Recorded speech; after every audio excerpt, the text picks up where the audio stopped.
Hello everyone, and welcome to the ST Excalibur voice acting tutorial. My name is Ben Britton, I'm one of the voice actors on ST Excalibur, and today we're going to be talking a little bit about getting started in voice acting. Now we're going to go over some of the basics, some of the gear, some of the software you might need, and some of the things you might want to think about while you're doing it. If you have any experience in voice acting, this tutorial is really not going to help you very much. It's primarily aimed at the beginner, at someone who's never had a chance to do this before, and who's looking to try and get their voice into the game so that they can say that they were in ST Excalibur. For starters, microphones. One of the most important things to take away from this is that a laptop microphone is probably not going to cut it. You're going to need something with a little bit more audio fidelity than that just to have a chance to get your recordings in the game.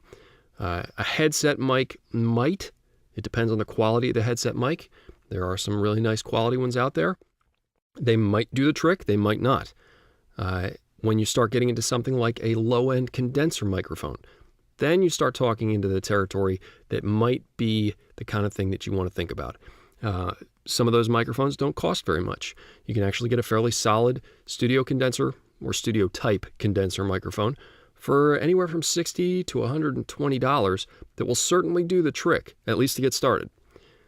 Things like the Blue Yeti Snowball mics, the Samson Meteor mics, the Audio-Technica AT2020 mics, all of these are USB-based condenser microphones that would be a substantial step up in fidelity from something like a headset mic.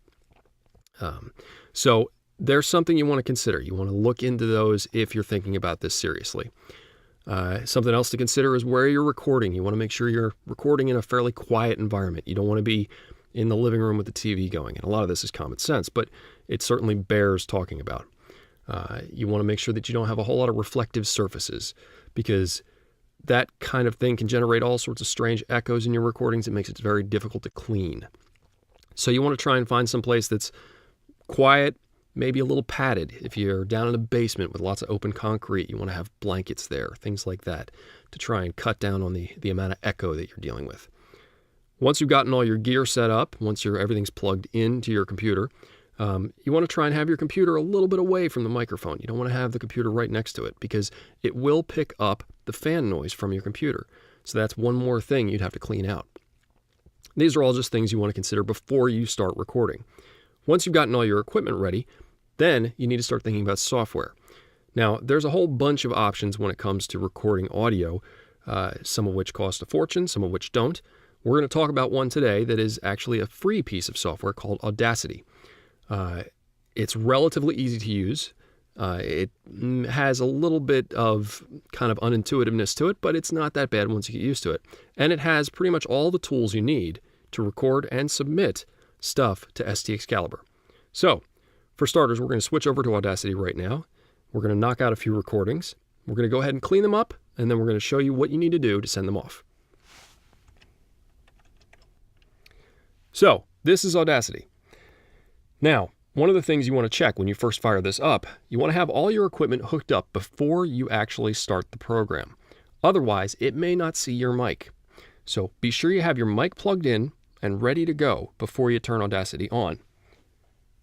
If everything is set up correctly, up here you will see your mic on line in.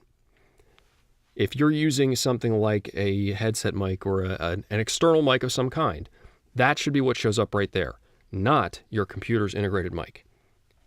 Over here next to that is the stereo or mono option. You want to go with mono. For something like ST Excalibur, you don't need to record in stereo, and all it's going to do is make the files larger. So just go ahead and set it to mono. Next thing, you're going to want to make sure you come down here, project rate. You're going to want to set this to 44,100, 44.1 kilohertz. That is kind of the standard for audio in games these days. So that's what you want to go ahead and set that to. Once you've got all those things set and ready to go, you're ready to record. Once you've gotten yourself kind of all situated with your lines, you know what you want to say or a gist of what you want to say, all you have to do is click that record button and you're off to the races. So what we're going to do, I'm going to knock out a couple of lines here that are kind of the enemy intro style lines for part of the ST Excalibur Quick Battle. And once we've done that, we'll go back and we'll show the process of how you clean them. So for starters, I'll just go ahead and record a couple of lines. Don't be afraid to record a whole bunch of takes of the same line. I know I myself like to record at least 5 or 6 different takes, usually a lot more than that, of a line just till I get kind of the right feel for the line and what I want it to sound like. So feel free to record a whole bunch. The more you record, the more material you have to kind of mess around with after the recording's all done. So here we go. Hello, Captain. Welcome to Cardassian space. Prepare to be destroyed. Hello, Captain. Welcome to Cardassian space. Prepare to be destroyed. Hello, Captain. Welcome to Cardassian space. Prepare to be destroyed. So there you go. Once you're all done, you can click stop. And now you can see the recording we just made. Now, before you do anything else, you want to make sure that you save this file. We are not going to be editing this actual file. We're going to make 2 copies of this. We always want to keep our originals separate, just in case something would go wrong. So, we're going to go up here to the File menu. We're going to go ahead and click Save Project As. Now, Audacity likes to save everything as an AUP file, which is fine. So hit OK. Pick your location. Now, what I had done is I set up sort of a directory structure that I kind of use to mirror my workflow so that I know what I'm working on at any given time. So we're going to put this in the originals folder. And we're going to call it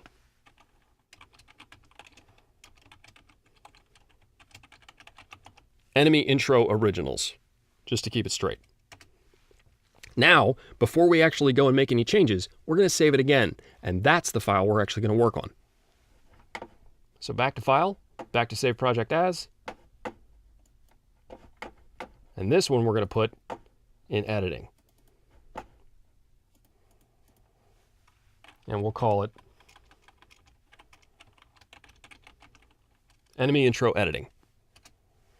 And this is the one we're going to make changes to. Now, the first thing we need to do is we need to get rid of any ambient sound that's in the background of this file.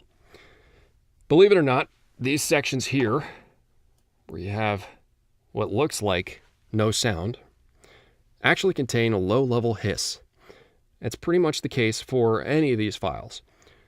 Before we can really do anything to this, like change the volume, you want to get rid of that noise. So, there are a handful of ways to do this. The easiest way is actually the one that we're going to do today. It's the fastest way. Let me put it that way. You could just highlight each one of these chunks individually and then go ahead and drop the volume on each one. You could do it one at a time. That's fine. It will take time doing that. There are other ways, and Audacity provides us with one. So you want to highlight a chunk of this sort of dead air. You want to go to the Effect menu. Then you want to go to Noise Removal. Now, this is a 2-step process. The first step is getting a noise profile. You're essentially telling Audacity, this is what noise sounds like. That's why we highlighted this section right here. So we're going to say Get Noise Profile. Okay, now we're going to perform step 2. So, you want to make sure you highlight the whole thing this time. And then you're going to go back into the Effect menu. And you're going to go back to Noise Removal. And we're going to perform step 2. And there you go. That has eliminated anything that it found as noise throughout the entirety of the clip in one fell swoop. So now you're actually set and ready to go to increase the volume. Before we do that, we're actually going to save so that we don't lose any of our current work. So you can just hit Save Project because we are now working on our editing version. Now we need to start talking about boosting up the volume. Because if we play these clips... Hello, Captain. Welcome to Cardassian space. Prepare to be destroyed. They're a little quiet.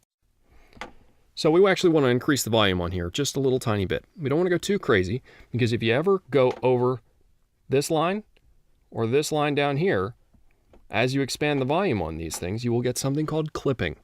Clipping is sort of the voice actor's worst nightmare.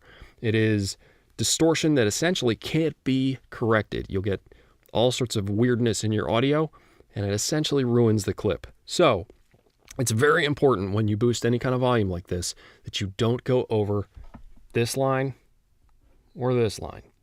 And you'll see what happens when we actually increase the volume here. These spikes will get a little bit bigger. So what we're going to do here is we're going to use another tool that lets us amplify the volume across the board. We're going to use something called normalize. So you want to highlight the whole clip. You want to go back to the effect menu. You want to go to normalize. Now, we get to pick how much we want to make this thing louder. We're going to go ahead and set this to something like 0.3. We don't want to go too crazy. Sorry, 3.0. Once you've got that set, go ahead and hit OK. And you can see that it increased the volume across the board for the entire clip. So, now let's play that again. Hello, Captain. Welcome to Cardassian space. Prepare to be destroyed. So now we are ready to actually take this and cut out the clips that we want to send. So here's what you do. First of all, save again. Always save. Save, save, save. Now that once that's done, all you got to do is highlight the clip you like. Getting relatively close to the beginning and relatively close to the end. You don't want a whole lot of dead space on either end of this or this, because it's all just stuff that they're going to have to cut out once it gets to ST Excalibur. So go ahead and try and get it as close to the beginning and the end as you possibly can. Once that's all said and done, and you've got the clip you like highlighted, you go File, Export Selection. Now what you want to pick here is the type of file format they're looking for with ST Excalibur. What they're looking for is an OGG Vorbis file. So you're going to want to go ahead and make sure it says OGG Vorbis right there. And then you're going to want to give it a name. Now, since this is an enemy intro clip, this is going to be called enemy intro _1, using whatever naming convention they have established for you. They'll basically tell you what you need to call these files. And for the Quick Battle intro clips, this is what they want them called, so that's what we're going to go with. You can see that we have our clips directory selected for us, which is nice, which is right there. And we're going to go ahead and save this. Now, anytime you save anything like this and export out of Audacity, it's going to ask you if you want to edit the metadata information. You don't need to, so just go ahead and hit OK. And now our clip has been created. And that's essentially all you need to do. What you want to do after this is just repeat that process. So the finding the clips you like, and then highlighting them, and then export selection. And you do that for all the lines that you want to send off. They're all going to end up in that clips folder right here. Once you have them all collected, you can take those, you put them in a zip file, you put that on Dropbox or Google Drive, and you send a link to the folks at ST Excalibur. And that's essentially all there is to it. So, there you go. Thanks for listening, and best of luck with your submissions to ST Excalibur.